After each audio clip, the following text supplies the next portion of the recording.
tal? Pues escuchas y seguidores de Prometheus, luego de escuchar esta canción, Money de Pink Floyd, les damos la bienvenida a un episodio más de nuestro podcast. En esta ocasión pues vamos a hacer algo que no habíamos hecho antes, que acaso habíamos intuido, y si había salido algo así pues había sido muy espontáneo, ¿no? Vamos a tratar de abrir una especie de taller para la reflexión filosófica. Vamos a inaugurar, digamos, un laboratorio para experimentar sobre algunos textos de filosofía de autores muy importantes. En esta ocasión pues va a ser el pretexto que vamos a tomar, pues va a ser la obra de Gilles Deleuze y de Félix Guattari, que es Mil Mesetas, una obra que fue publicada en español por la editorial Pretextos, una editorial española muy importante, que además de otras obras de Deleuze y de Guattari, también ha publicado a otros autores muy importantes como Peter Sloterdijk, el mismo Giorgio Agamben, por ejemplo, o Slavoj Žižek. En esta ocasión nos vamos a acotar, ¿no?, más a presentarles, a invitarlos a que se acerquen a esta obra muy importante, Mil Mesetas. Y bueno,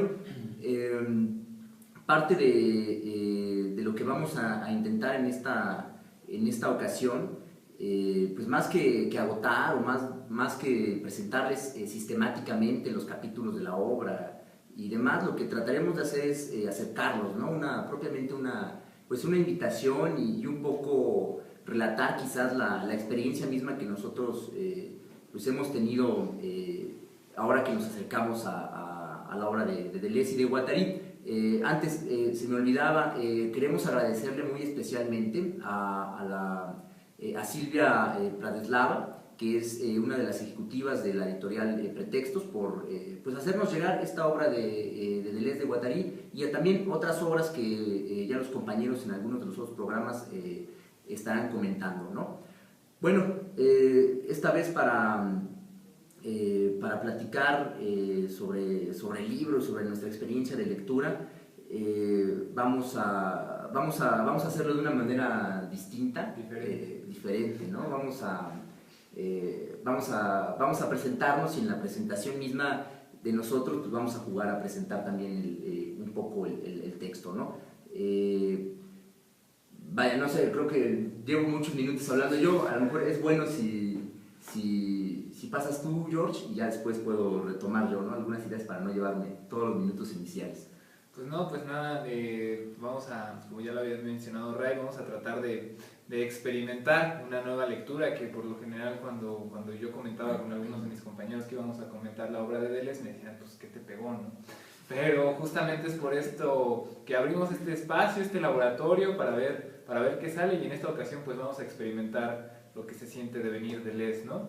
Y para esto nos encontramos en esta ocasión Raimundo. Bueno, pues yo soy Raimundo, ya me conocen, he estado trabajando en el podcast, y bueno, en esta lectura de Deleuze, o en este acercamiento de Deleuze, debo confesarles que yo tenía mucha reticencia en un principio, porque, bueno, pues la trayectoria misma, el perfil que le hemos dado un poco al programa, pues ha sido más bien pues un trabajo muy duro, y si quieren incluso, no sé si alcanza a ser realmente sistemático, pero sí un trabajo muy centrado, muy atento en la obra de marxistas clásicos, latinoamericanos o bien europeos básicamente, y en la obra de Marx. A veces también hemos trabajado temas muy concretos, ¿no?, más cercanos a la denuncia social, pero no nos habíamos prestado como para hacer un ejercicio, pues un ejercicio de relatos, ¿no?, de la experiencia. A mí, en primer lugar, este acercamiento con Deleuze, se lo he comentado a Eduardo, ya se lo he comentado a Jorge. En lo primero en lo que yo pensaba cuando nos propusieron acercarnos a este libro, pues es en una lectura, ¿no?, que hay en muchos autores críticos, anarquistas, en donde ellos se han aproximado y han rescatado, más que pensadores marxistas, realmente han sido pensadores anarquistas los que han rescatado, y qué bueno, el pensamiento de de Deleuze, y lo han hecho a partir de un planteamiento muy claro que él tiene, ¿no? Sobre una mutación que identifica en el capitalismo, este paso de sociedades disciplinarias a sociedades de control, pues ha dado pie a que muchos hablen ahora de un post-anarquismo, ¿no? En el sentido de que, bueno, ya no es ese anarquismo clásico de Bakunin, de Proudhon, ¿no? De Kropotkin, sino que ahora hay que pensarlo de una manera distinta porque estamos en una condición diferente, ¿no? La sociedad a la que nos enfrentamos es otra, y eso nos lleva quizá a cambiar, no quiero decir el paradigma, pero sí a cambiar los referentes, ¿no? Y a cambiar, digamos, los puntos a los que hay que, o los momentos y las situaciones a las que hay que apuntar el ojo crítico, ¿no? Esa fue una primera referencia que me vino así de bote pronto. Y la segunda, pues fue que ya más cercana, ¿no? al trabajo de autores marxistas reconocidos, pues fue obviamente la obra de Negri, ¿no? La obra de Negri, incluso el mismo Michael Hart, que es un alumno de Negri con el que él mismo ha escrito libros. El de Imperio, ¿no? El de Imperio, por ejemplo, ¿no? O el de Multitud, o el de Commonwealth, que acaban también de traducir al español. Ese trabajo que ellos hacen, son varias cosas, ¿no? Las que me vinieron a la cabeza. Primero, el trabajo que hacen este dúo, ¿no? De Negri y de Hart, se parece mucho al trabajo que hacen como pareja intelectual, digamos, el propio Deleuze y Guattari, ¿no? En esto de que, bueno, a veces no sabes quién es el que está escribiendo, ¿no? Y cómo ellos intercambian, pero intercambian no en términos de un diálogo en donde tú sabes quién es el otro con el que dialogas, sino que ellos están de tal forma y con una intensidad, con una compenetración de tal intensidad que tú no puedes distinguir, ¿no? Y eso tiene que ver incluso hasta con la crítica que ellos lanzan al Edipo, ¿no? Y al psicoanálisis, al estilo de Freud o al intento que hace Lacan, y tiene mucho que ver con esto de los sujetos, ¿no? Que seguramente vamos a platicar un poco con los autores, ¿no? Exacto, y ahorita que estás mencionando eso, Ray, me parece dos cosas muy importantes. Esta relación que mantienen con el diálogo, y mencionaste algo muy importante que fue el nombre de Eduardo. Los podescuchas que nos están viendo en video pues ya se preguntarán que hay un tercer agente que parece extraño, ¿no? Y los podescuchas pues hay un nuevo tripulante que no se ha anunciado, pero que justamente lo tenemos como sorpresa, ¿no? Porque él también nos va a acompañar en este laboratorio, pero ¿quién es esa voz o quién es ese personaje que ahorita nos acompaña? ¿Quién es Eduardo? Hola Ray, hola Jorge, agradezco la invitación. Ha sido un verdadero experimento el enfrentarnos a este libro. Yo estudié filosofía y, bueno, sigo estudiando filosofía después de 15 años porque me gusta. Y sin embargo, Deleuze y Guattari habían sido autores que no estaban, digamos, en la pila de libros que uno siempre tiene que leer, que son casi infinitas, ¿no? Porque se acumulan y dice uno, bueno, ya a estos autores en algún momento de mi vida, a lo mejor cuando tengo 80 años los diré. Y bueno, no me llegó a los 80 años, pero un poco antes, me acercaron ustedes básicamente a este par de autores y este texto que no es para nada sencillo. En el momento de iniciar el podcast, ustedes comienzan presentándose y lo que se esperaría, ¿no? Tú lo acabas de anunciar, bueno, y tú, Eduardo, también preséntate. Bueno, ya, vamos, cuando afirman un nombre, ya ese nombre implica una suerte de relación con aquel que es la voz para los podescuchas. Pero esta voz se supondría que pertenece a alguien y ese alguien tiene una serie de limitaciones o de determinaciones que precisamente autores como Deleuze y Guattari están cuestionando. Es decir, ya la simple enunciación de un nombre, Raimundo, Jorge, Eduardo, implica de alguna manera reificar, es decir, cosificar quiénes somos nosotros. Es decir, en el momento en que pongo el nombre, ya logré como decir, ya sé quién es. Y estos autores lo cuestionan. Y esto viene ya desde Althusser, porque Althusser, justamente con el famoso articulito este, que es muy breve y es muy sustantivo y es muy citado, el de ideología y aparatos ideológicos del Estado, cuestiona la idea misma de interpelación.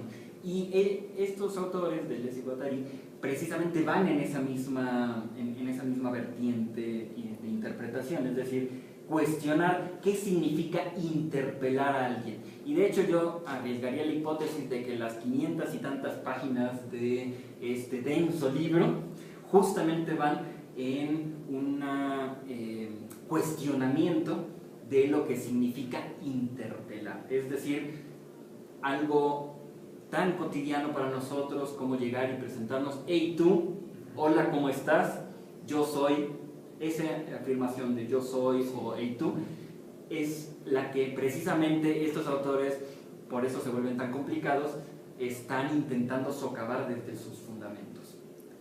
Hay, ahorita, ¿no? Hablando de qué es lo que cuestionan con el libro, ¿no? Incluso con las formas en el texto, y que lo hacen tan complicado, también me parece que esta forma de trabajar, de exponer su obra, su pensamiento en palabras, en un texto, también cuestiona incluso la forma misma del trabajo filosófico, ¿no? Pareciera ser que el libro no, así lo ves de repente y sin mucho cuidado, y pareciera ser que el libro no tiene pies ni cabeza, ¿no? No tiene un orden, ¿no? Incluso el título pues son 1000 mesetas, ¿no? Pareciera indicar algo así, ¿no? Incluso el índice, ¿no? Porque acomoda años con algunos conceptos. Año cero, rostridad, cambia todas las fechas y los temas. Sí, o incluso lo abres, lo ojeas, y normalmente lo que sucede cuando tú abres así un libro y lo ojeas, por lo menos, por ejemplo, yo recuerdo mucho de niño hacía eso, y ahora también, pues los abro y de repente lo que más llama mi atención es cuando hay dibujos. Y tú te empiezas a encontrar imágenes que ellos trazaban para, no sé, para hablar de una máquina autoritaria, una máquina de guerra autoritaria, ¿no? Y hay una especie de rostro ahí que no sabes bien si es un rostro o no, pero te está indicando eso. Y vaya, te vas metiéndote en el libro a partir de elementos que pareciera ser que no son, pues que no son los fundamentales, pero sí son muy, muy llamativos, ¿no? Quizás sí sean los fundamentales los dibujos, ¿no? Pero bueno, aquí lo que me llamaba la atención es este cuestionamiento del trabajo filosófico, ¿no? Porque yo había escuchado algunas opiniones, ¿no? sobre el trabajo de Deleuze, de Guattari, opiniones así muy desordenadas y que ahora me parecen un poquito superficiales respecto del cuidado que tenían ellos con los autores, pero cuando te acercas a la obra de Deleuze te das cuenta que es un filósofo que tiene una lectura muy atenta y digamos, no sé de nuevo si sea la palabra un diálogo, yo creo que no, más bien sí intenta una recuperación de todo aquello que le resulta útil. Él insiste mucho en eso, la utilidad de los autores para pensar ahora, ¿no? Y para realmente pensar como él, en la forma en la que él está concibiendo esto de pensar, ¿no? Y por ahí pasan desde Bergson hasta Hume, Lucrecio, ¿no? El propio Spinoza, ¿no? Incluso se le ponga enfrente. Sí, o sea, pero Deleuze, vaya, es un filósofo que trata de hacer un trabajo filosófico distinto, pero que a su vez es muy atento en la lectura que hacen estos otros autores, pero no con el ánimo, digamos, del glosador, ¿no? Sino con el ánimo más bien de quien los revitaliza para traerlos al presente y utilizarlos. De hecho, ¿no? Es curiosa la forma en la que empezamos, porque cuando mencionan lo del nombre, o que el profesor recuerda lo del nombre, Deleuze en algún otro texto dice criticando a los psicoanalistas, ¿no? Dice, es que los psicoanalistas no han entendido que un nombre no hace referencia a un personaje únicamente, ¿no? Sino al contrario hace referencia a ríos, a lagos, a montañas, a vibraciones, a sensaciones. Entonces el nombre no es la persona, sino el nombre es la experimentación de esa persona. Y esto hace simbrar mucho, o hace una cierta emoción en la persona en la que lee, porque dice, bueno, yo cuando hablo de mi mamá, pues hablo de mi mamá, ¿no? Es como mía, pero realmente no es un abstracto. Exacto, lo que Deleuze está haciendo es que es una sensación, una vibración.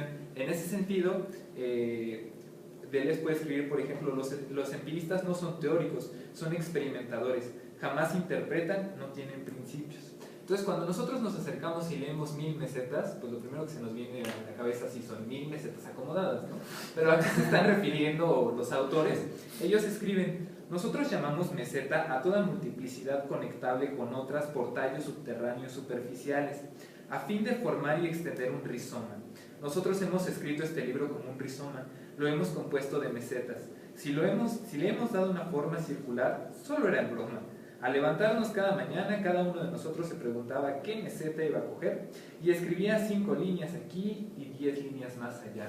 Esta forma en la que trabaja Deleuze, o la forma en la que al menos expresa cómo está trabajando, pues es completamente caótica, ¿no? O sea, si alguien de esta mesa leyera, yo conozco a alguien que me diría: por favor, trabaja seriamente.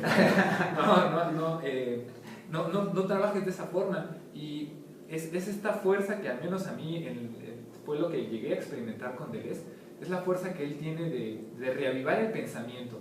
En el libro de ¿Qué es la filosofía?, él va a escribir: bueno, es que nos han acostumbrado a pensar que realmente la filosofía solo se puede hacer con Aristóteles, con Hegel, con digamos, secta, o con este grupo de filósofos, y fuera de ella no es filosofía, ¿no? Más bien lo que Deleuze intenta dice que hay que ser amigo de los conceptos. Y de hecho toda su obra es justamente tratar de hacer simbrar todas estas significaciones y proponer las suyas. Y en algún otro momento de la obra dice: bueno, es que el empirista te dice: bueno, sí, te acepto esto, y a ver qué experimento, a ver qué se siente trabajar así, ¿no?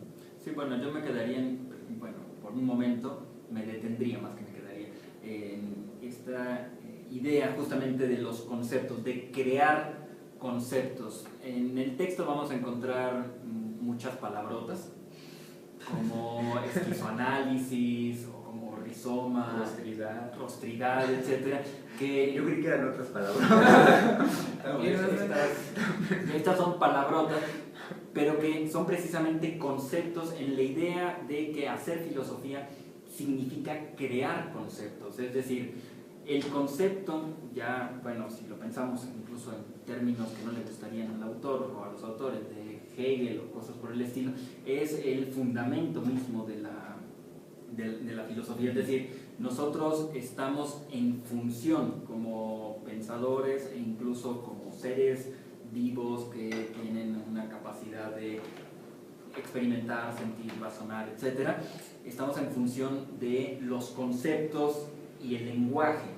Y por eso el texto resulta por momentos tan complicado de seguir, porque los autores están intentando expresar una realidad, por así decirlo, distinta, y esa distinción de lo real, o esa forma distinta de pensar las cosas, implica nuevos conceptos. Pero el punto no es nada más introducir nuevas palabras, sino que con las palabras viene todo un flujo de razonamientos, por así decirlo. Es decir, no es nada más decir, bueno, es que, qué sé yo, algún otro que en lugar de decir hombre dice el existente, ¿no? El Dasein, vamos, alguno, que así lo nombre. Pero no es simplemente traducir. Cuando aquí dice Dasein, lo que quiere decir es hombre. Porque entonces, si ese fuera el caso, pues entonces no tendría sentido meter la palabra. De la misma manera, aquí cuando empiezan a introducir estas palabras, no son nada más palabras, sino que son conceptos que están entrelazados con muchos otros, de tal manera que no es nada más traducible. Cuando dicen esquizoanálisis se refieren a la lingüística pragmática. No es nada más eso, ¿sí? Cuando hablan del cuerpo sin órganos, en realidad de lo que están hablando es de la desubjetivación. Bueno, en cierto sentido sí, pero en cierto sentido no. No basta decir desubjetivación, porque desubjetivación ya implica aceptar las categorías del sujeto, etcétera, ¿no? Sí, a mí me venían dos cosas, ¿no? A la cabeza con lo que comentaban.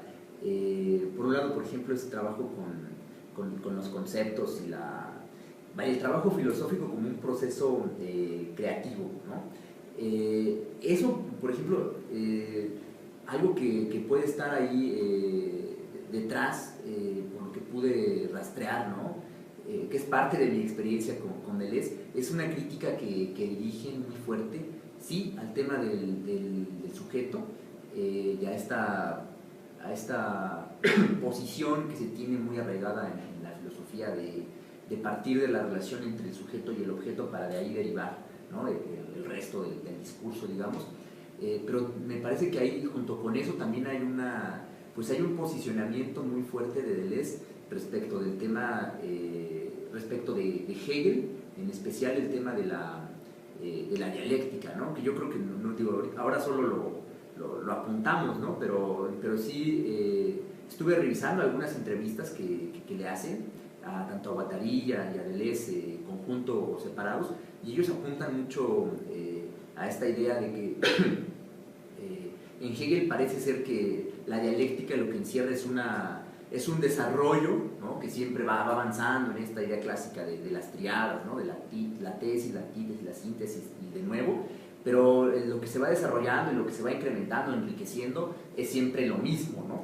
En cambio, por ejemplo, lo que se deja ver, o lo que yo percibo, lo que siento en la lectura de Deleuze, es un intento muy fuerte por romper con esta idea del desarrollo de lo mismo, del enriquecimiento de lo mismo, para más bien plantear conceptos como el de multiplicidades, o el de singularidad, o el de acontecimiento, ¿no? Que también nos abre mucho el panorama para entender esto de las 1000 mesetas, que son realmente, no son solo palabras, como decía Eduardo, sino que son realmente conceptos que parece, no son para nada inocentes, ni son simplemente producto de la imaginación y el gran talento creativo de Guattari o de Deleuze, sino que tienen detrás seguramente un debate con una tradición filosófica de la Europa continental muy fuerte, ¿no? Que es el método, la dialéctica hegeliana.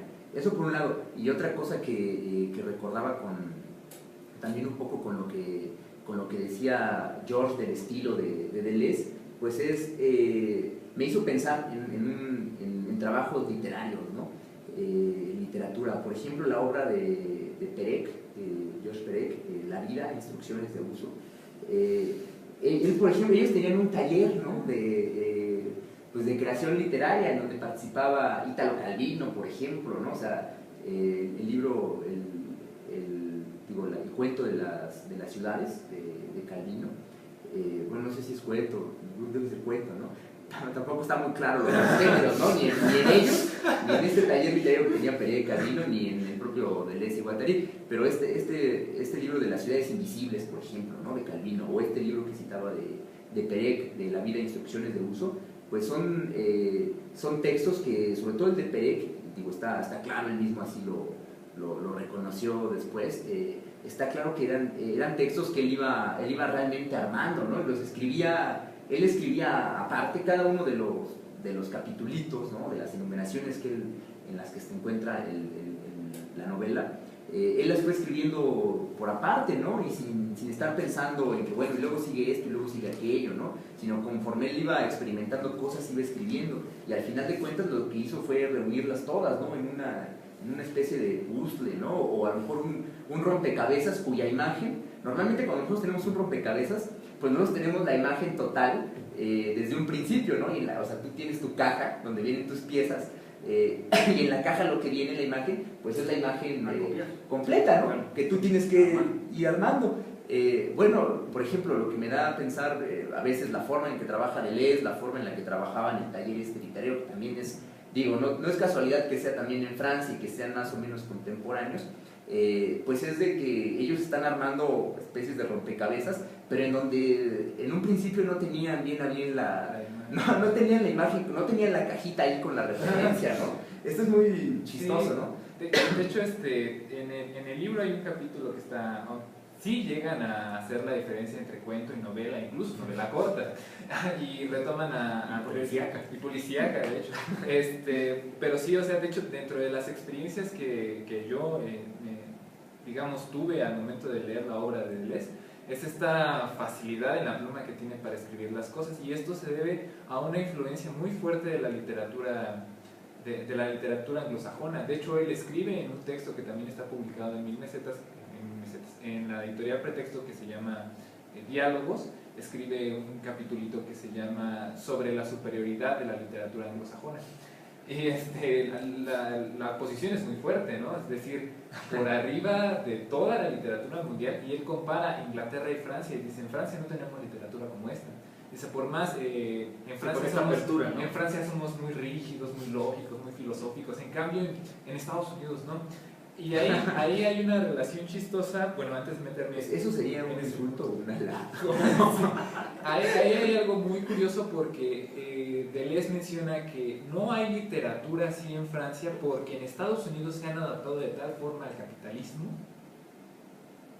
que Estados Unidos sí ha podido producir ese tipo de literatura cambiante, ese tipo de literatura de sensaciones. No lo menciona, pero Edgar Allan Poe es, digamos, cito en la literatura de habla inglesa las influencias de Lovecraft, en fin. Edgar Allan Poe se preocupaba mucho por la sensación que podían tener sus lectores después de haber leído algún cuento, ¿no? Después de haber leído alguna novela. Incluso Edgar Allan Poe empieza a estudiar sobre la musicalización del poema justamente para crear esta sensación. De ahí el famoso Nevermore, ¿no?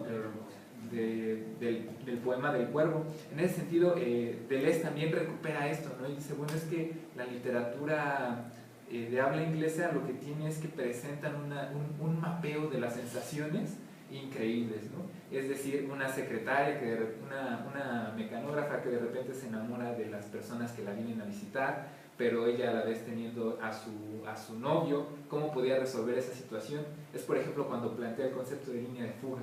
Dice, bueno, la decisión que ella toma es una línea de fuga, pero ¿por qué puede tomar esa decisión? Porque está viviendo la experiencia de saber lo que se siente en una determinación amorosa.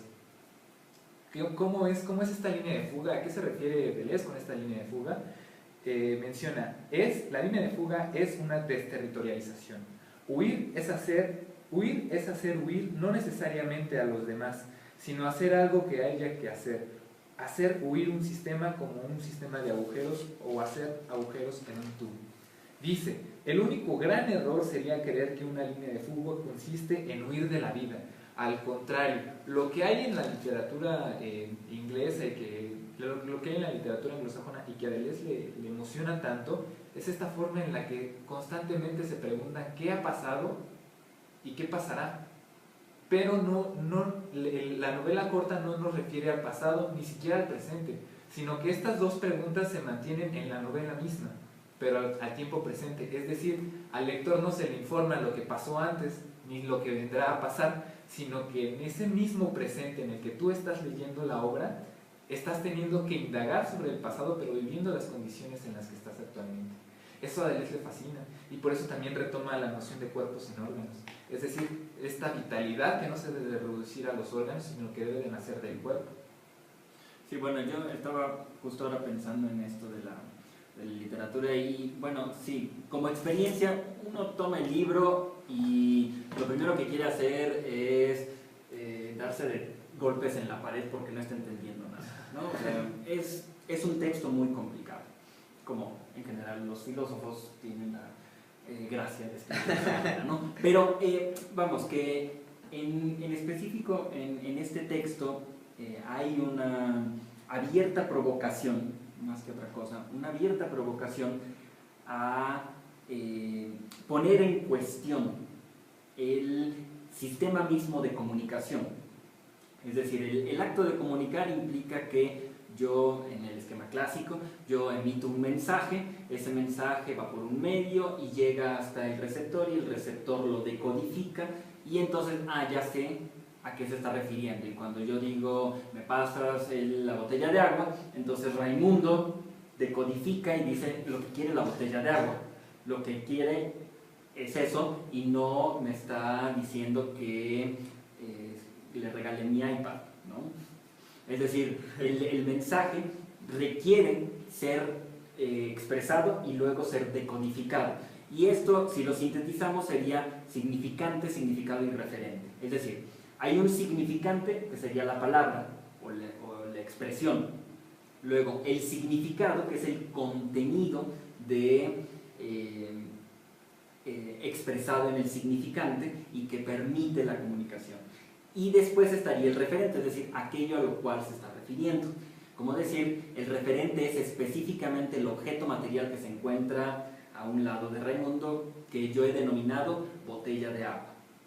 Entonces, el problema consiste en que yo no tengo posibilidad, y esto ya lo sabemos desde hace muchos años, yo no tengo posibilidad de hablar del referente, si no es a partir del significado que está implícito en el significante.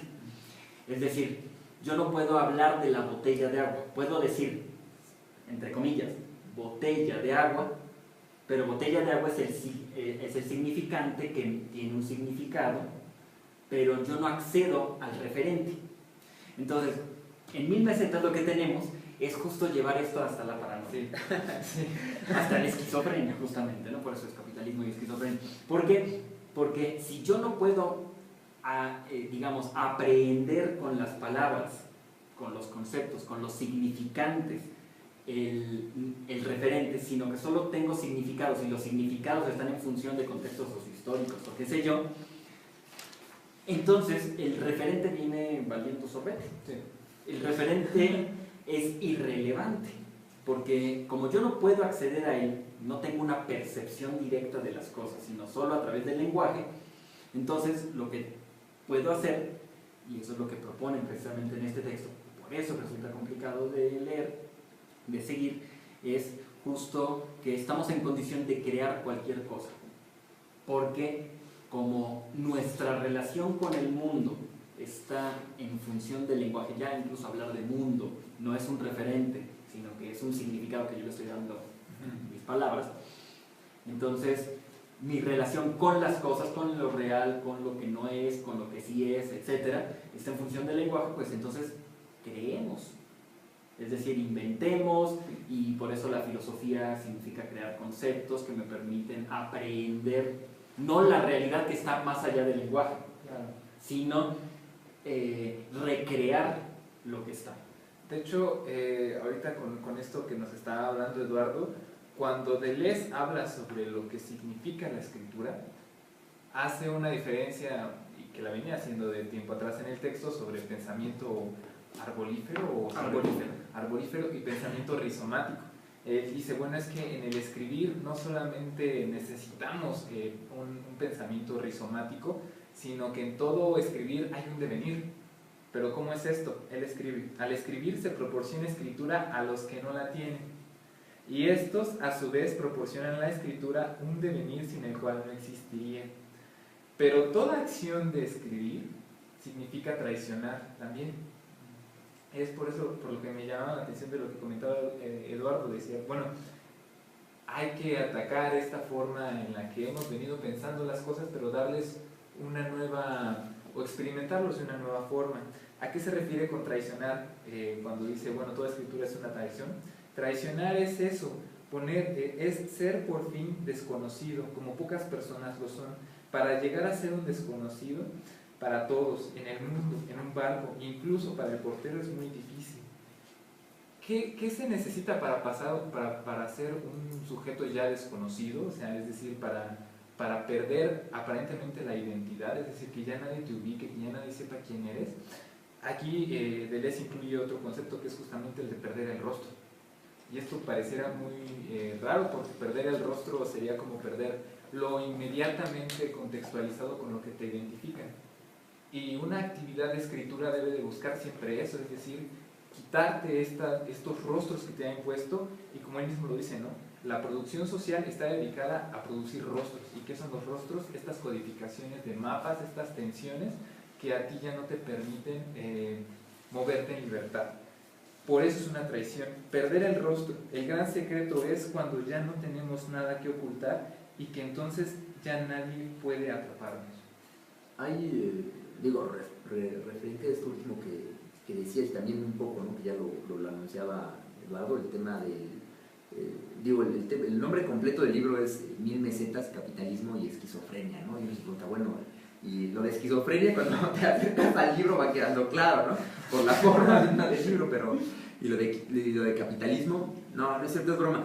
Pero vaya, el subtítulo también es muy importante, ¿no? Tiene que ver con este tema primero, esta crítica que ellos hacen al sujeto, ¿no? Esta relación de sujeto y objeto, y esto que, digo, ya más centrados, ¿no? En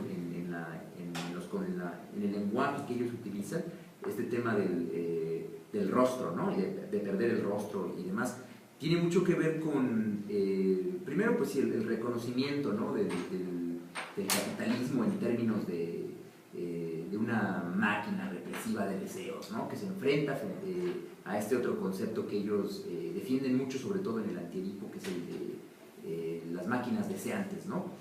Toda la defensa que hacen ahí del deseo es precisamente lo que se está enfrentando es una máquina represiva, como podría ser el capitalismo, y por otro lado, todas estas máquinas deseantes, como ellos dicen, que instalan el tema del deseo en el nivel de la producción, ¿no? Haciendo una analogía, pues ahí bastante provocativa, ¿no?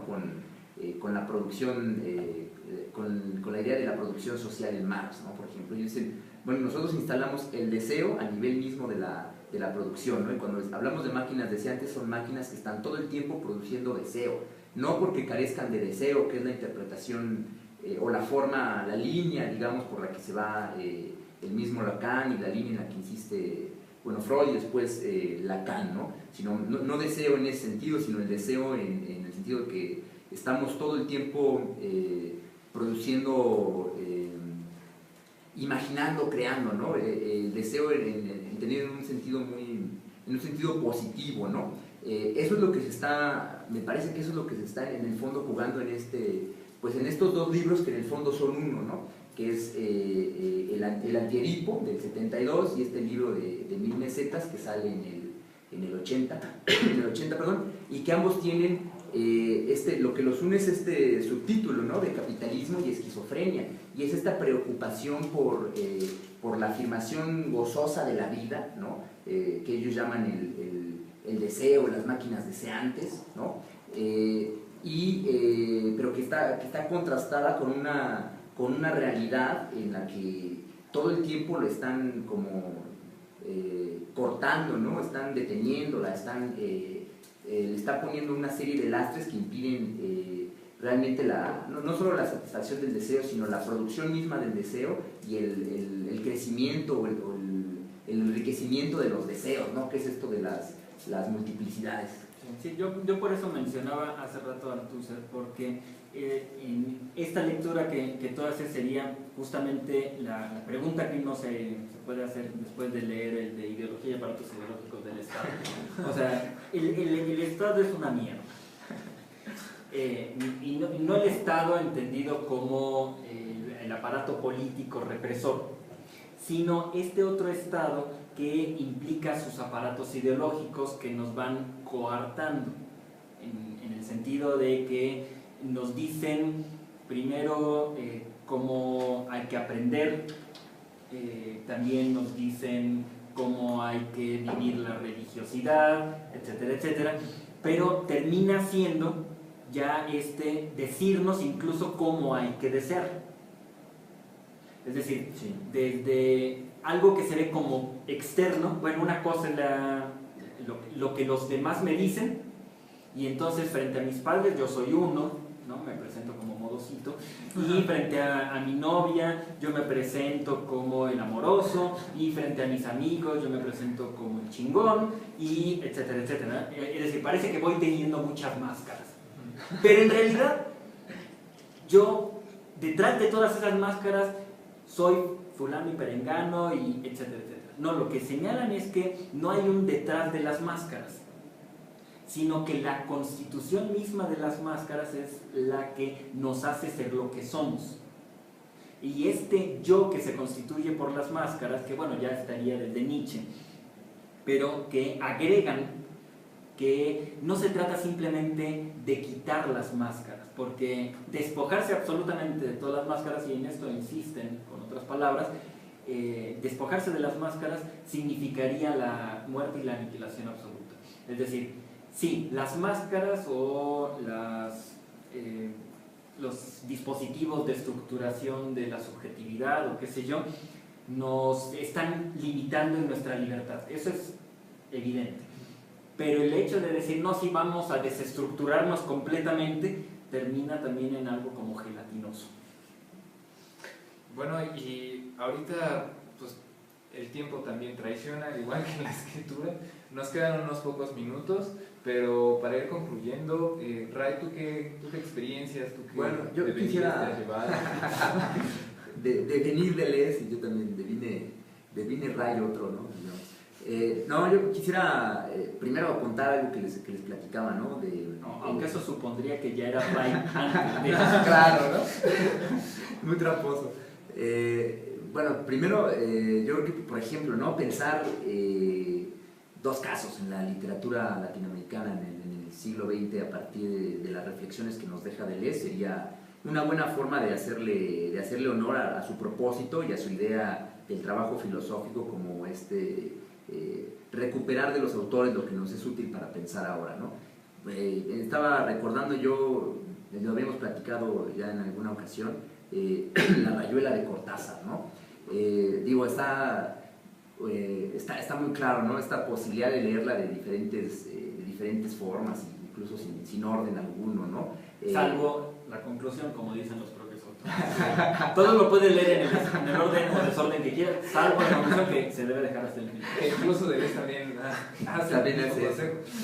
Y recordaba también otra novela, mucho más reciente, que es el texto de Los detectives salvajes de Roberto Bolaño, que también es una obra, digo, él tenía como referencia el taller que mencionábamos de Perec, también, ¿no? Parece construida así en tres momentos, y el segundo, especialmente el segundo momento, pues es un conjunto una recopilación de extractos de conversaciones, de avisos en el periódico, de noticias de por aquí, de por allá, de testimonios, etcétera, ¿no? Que muchas veces no, parece ser que nos hablan de mil cosas y no nos hablan de nada, ¿no? Pero bueno, al final, cuando uno lee todo el libro, dice, bueno, sí nos hablaban de algo, ¿no? Se parece un poquito a lo que también comentábamos con Eduardo, que nos señalaba en alguna ocasión antes de grabar, esto de que, bueno, parece que no hay sistema, pero resulta que lo primero que anuncia para presentarnos su propio libro es que este libro es continuación de uno anterior, ¿no? Que es el Antiedipo, ¿no? En fin, estaba pensando en eso, estaba pensando también en la película que les contaba que vi reciente, la de Film Socialist de Godard, que también curiosamente son tres partes, y especialmente, bueno, son tres partes. En una de ellas es de nuevo un mosaico de un montón de a veces diálogos y a veces reflexiones o meditaciones en la propia interioridad de la cabeza de uno de los personajes, que a veces se entrecruzan, a veces no, todos van en el mismo crucero, pero no tienen nada que ver unos con otros. Pero en el fondo, eso no lo había mencionado, el contenido de los diálogos todas son reflexiones sobre el arte, especialmente la pintura, o reflexiones filosóficas y críticas, a veces y a veces reivindicaciones del socialismo, ¿no? Y del pensamiento socialista, etc.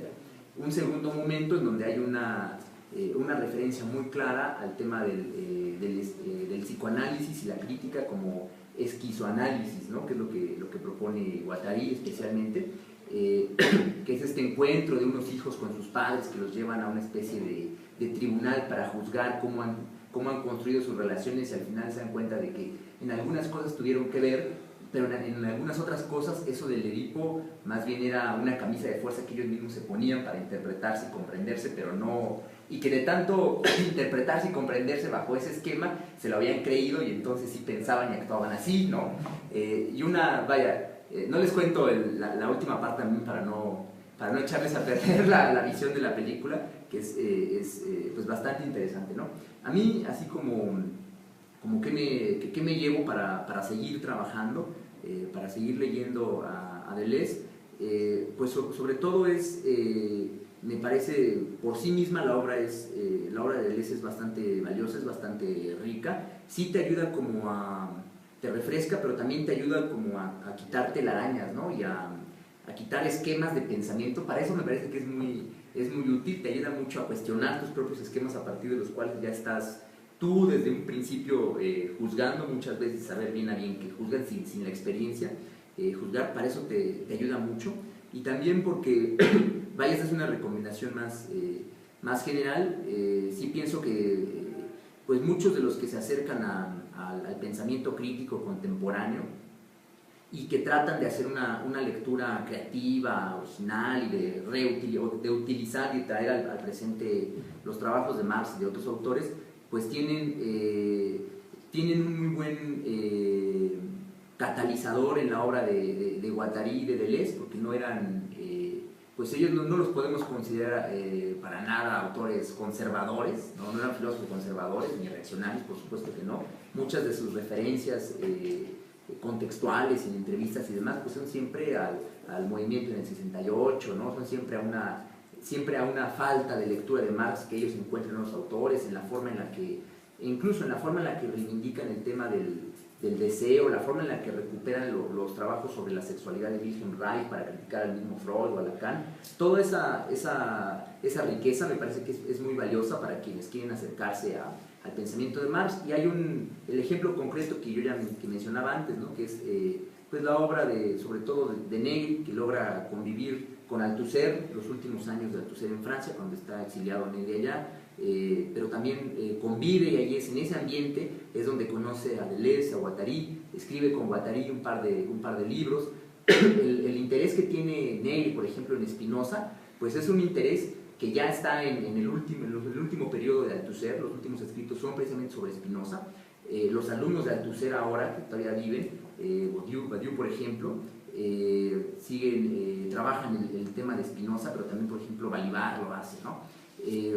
Pero también es muy importante Spinoza porque para Negri, o entra en el pensamiento de Negri por la influencia que puede tener ahí el propio Deleuze, ¿no? Y el propio Guattari. Muchos de los conceptos que desarrolla ahora Negri, que son más o menos, no sé si aceptados, pero que sí son conceptos con los que se trabaja mucho, ¿no? Quienes tratan de hacer un pensamiento crítico desde el marxismo actualmente, pues son conceptos para comprenderlos bien, pues sí hay que darse una sumergida, ¿no? en la alberca de la obra de Deleuze y del propio Guattari. Bueno, pues sí de vino diferente. Bastante.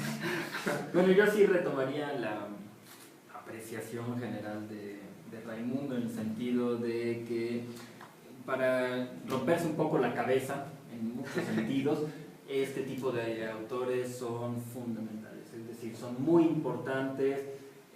Es muy importante retomar este tipo de autores para justamente no dar por sentadas algunas categorías, conceptos, ideas que ya nos parecen incluso naturales. Por eso insisto en la dificultad, porque a lo mejor alguien tiene la precaria idea de ir y justamente acercarse al texto, entonces por eso pongo todas las precauciones para que no exista una destitución de principio.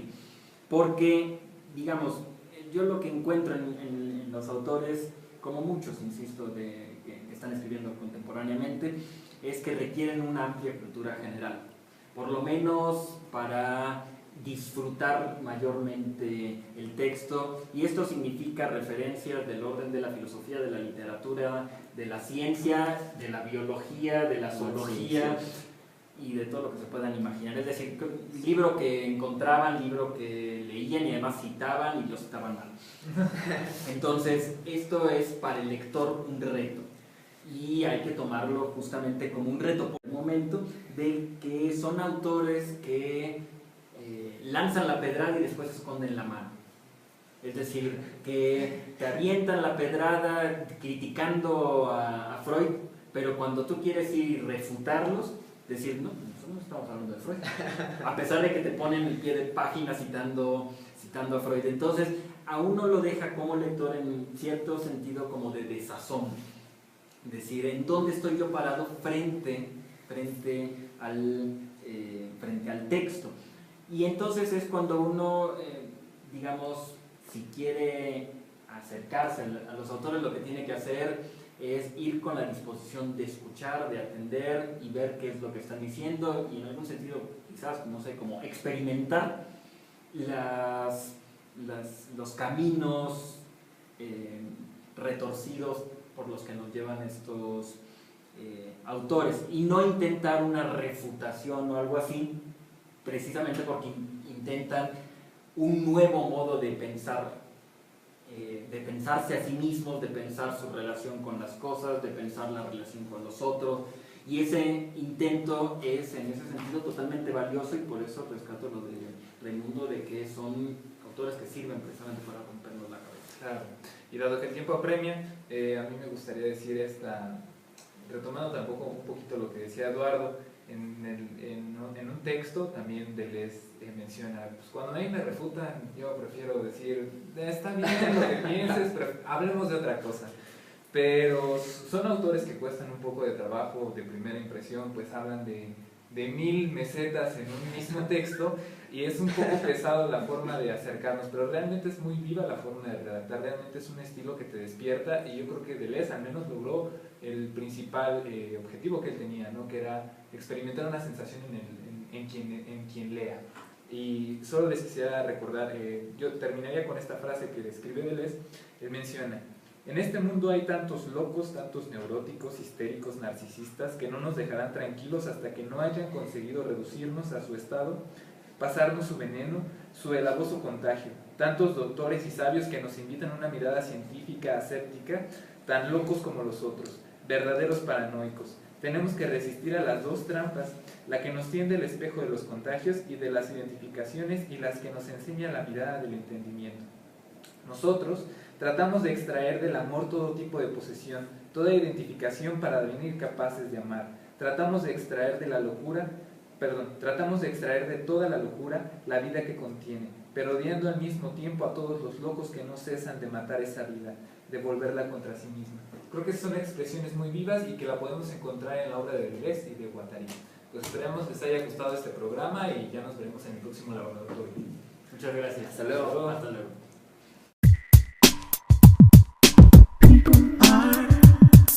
Watching you now on the video screen from behind magazines.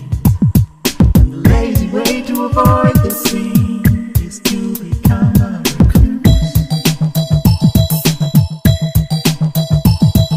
Strange tunes are listening now. Llevo muchos minutos hablando yo, a lo mejor es bueno si pasas tú, George, y ya después puedo retomar yo, ¿no? Algunas ideas para no llevarme todos los minutos iniciales. Pues no, pues nada, como ya lo había mencionado Ray, vamos a tratar de experimentar una nueva lectura que por lo general cuando yo comentaba con algunos de mis compañeros que íbamos a comentar la obra de Deleuze, me decían, pues, ¿qué te pegó, no? Pero justamente es por esto que abrimos este espacio, este laboratorio, para ver qué sale, y en esta ocasión pues vamos a experimentar lo que se siente de venir Deleuze, ¿no?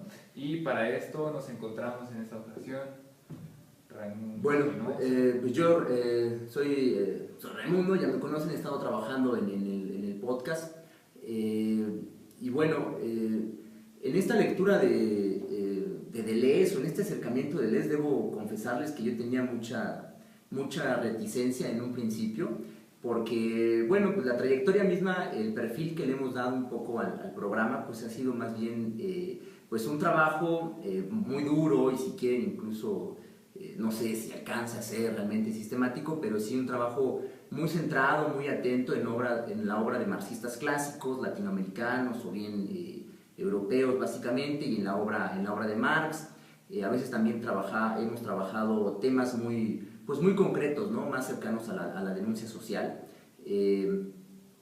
pero no nos habíamos prestado como para hacer un ejercicio, pues autores marxistas reconocidos, pues obviamente la obra de Negri, ¿no? La obra de Negri, incluso el mismo Michael Hart, que es un alumno de Negri con el que él mismo ha escrito libros. El de Imperio, ¿no? El de Imperio, por ejemplo, ¿no? O el de Multitud, o el de Commonwealth, que acaban también de traducir al español. Ese trabajo que ellos hacen, son varias cosas, ¿no? Las que me vinieron a la cabeza. Primero, el trabajo que hacen este dúo, ¿no? De Negri y de Hart, se parece mucho al trabajo que hacen como pareja intelectual, digamos, el propio Deleuze y Guattari, ¿no? En esto de que, bueno, a veces no sabes quién es el que está escribiendo, ¿no? Y cómo ellos intercambian, pero intercambian no en términos de un diálogo en donde tú sabes quién es el otro con el que dialogas, sino que ellos están de tal forma y con una intensidad, con una compenetración de tal intensidad que tú no puedes distinguir, ¿no? Y eso tiene que ver incluso hasta con la crítica que ellos lanzan al Edipo, ¿no? Y al psicoanálisis, al estilo de Freud o al intento que hace Lacan, y tiene mucho que ver con esto de los sujetos, ¿no? Que seguramente vamos a platicar un poco de los autores, ¿no? Exacto, y ahorita que estás mencionando eso, Ray, me parece dos cosas muy importantes. Esta relación que mantienen con el diálogo, y mencionaste algo muy importante que fue el nombre de Eduardo. Los podescuchas que nos están viendo en video pues ya se preguntarán que hay un tercer agente que parece extraño. Un ejercicio de relatos, ¿no? de la experiencia. A mí, en primer lugar, este acercamiento con Deleuze, se lo he comentado a Eduardo, ya se lo he comentado a Jorge. En lo primero en lo que yo pensaba cuando nos propusieron acercarnos a este libro, pues es en una lectura, ¿no? que hay en muchos autores críticos, anarquistas, en donde ellos se han aproximado y han rescatado, más que pensadores marxistas, realmente han sido pensadores anarquistas los que han rescatado, y qué bueno, el pensamiento de Deleuze, y lo han hecho a partir de un planteamiento muy claro que él tiene, ¿no? sobre una mutación que identifica en el capitalismo, este paso de sociedades disciplinarias a sociedades de control, pues ha dado pie a que muchos hablen ahora de un post-anarquismo, ¿no? En el sentido de que, bueno, ya no es ese anarquismo clásico de Bakunin, de Proudhon, ¿no? de Kropotkin, sino que ahora hay que pensarlo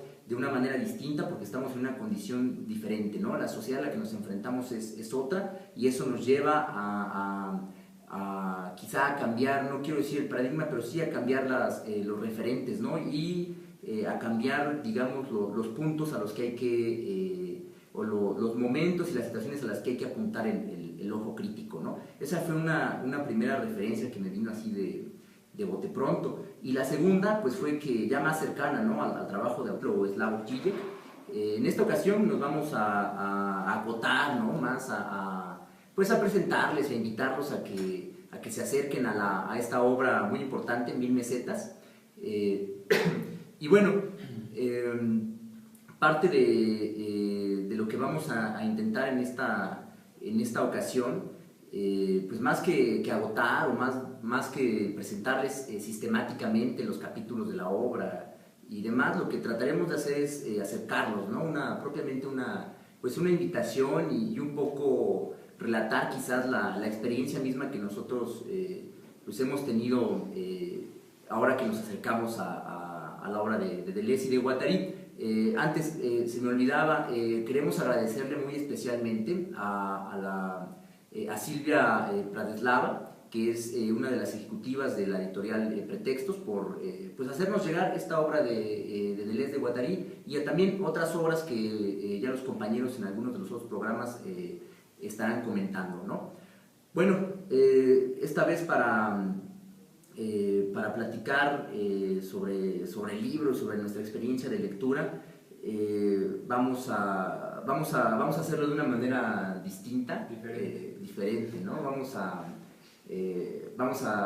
presentarnos, y en la presentación misma de nosotros pues vamos a jugar a presentar también un poco el texto, ¿no? Vaya, no sé, creo que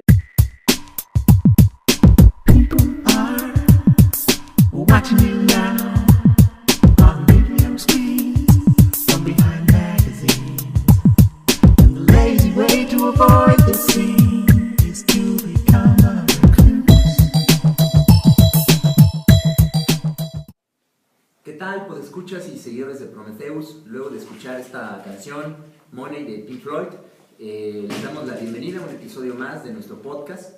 En esta ocasión pues vamos a hacer algo que no habíamos hecho antes, que acaso habíamos intuido, y si había salido algo así pues había sido muy espontáneo, ¿no? Vamos a tratar de pues de abrir una especie de taller para la reflexión filosófica. Vamos a inaugurar, digamos, un laboratorio para experimentar sobre algunos textos de filosofía de autores muy, muy importantes. En esta ocasión pues va a ser el pretexto que vamos a tomar, pues va a ser la obra de Gilles Deleuze y de Félix Guattari, que es 1000 mesetas, una obra que fue publicada en español por la editorial Pretextos, una editorial española muy importante, que además de otras obras de Deleuze y de Guattari, también ha publicado a otros autores muy importantes como Peter Sloterdijk o el mismo Giorgio Agamben, por ejemplo.